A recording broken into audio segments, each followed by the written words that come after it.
This Muslim cleric literally hits the nail on the head. It's really unbelievable. He clarifies something and makes it so obvious. The Islamic countries don't want most of them do not want extremists. Saudi Arabia is terrified of the extremists. What happens to those extremists? You know what they do? They come to the West and they capitalize on the freedoms that we offer them to actually strip us of our own freedoms. That is what's going on. And he questions whether, is it the strengthening of the Muslim countries or is it the weakening of the West? And he is right. We have weakened our own selves. You have to hear it in his own words. The other extremist groups, like the Muslim Brotherhood, who are friends with the IRGC and Hezbollah people, they cannot operate in Bahrain, in Oman. These are Muslim countries. Where do they operate? In London, in France, in Washington, D.C., in Australia, in Canada, Toronto.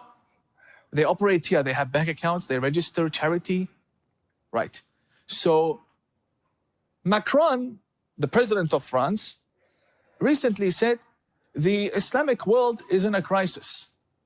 I say, no, you are in a crisis. You went to the Muslim countries and you imported the garbage that the Muslim countries wanted to put in prison or isolate away from society. You went and you imported them. Why? For cheap labor. But these Islamist extremists, they don't want to work. They want free welfare. They want to marry French women, blonde hair, blue eyes.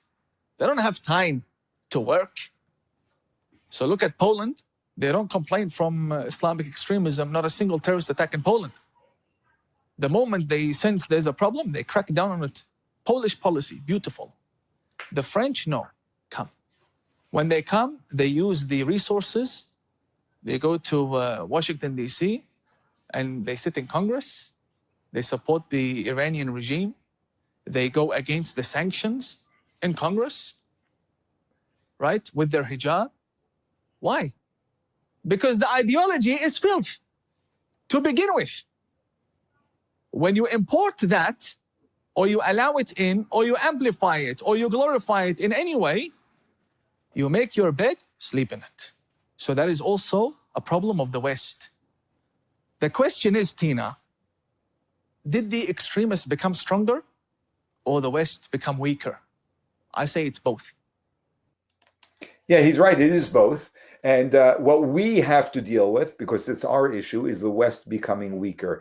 What a lot of times we overlook is that when we're a democracy, which is, and what we call in Hebrew, we refer to America as a Medina Shel Chesed, which is a country of kindness. We have to understand that kindness must always be tempered with discipline. And if we don't have discipline, then kindness is absolutely destructive. It's like spoiling a child. When these extremists come into democracies, they take advantage of those democracies if we don't have any discipline tempering our kindness. This is a story with immigration too. I just had a call with someone who wanted to know about what the Torah says about immigration. And of course, immigration, in a general sense, we want to help every human being. That should be the sentiment, the approach always. However, it has to ultimately be helping. And when there's only kindness, we are not helping, we are actually destroying.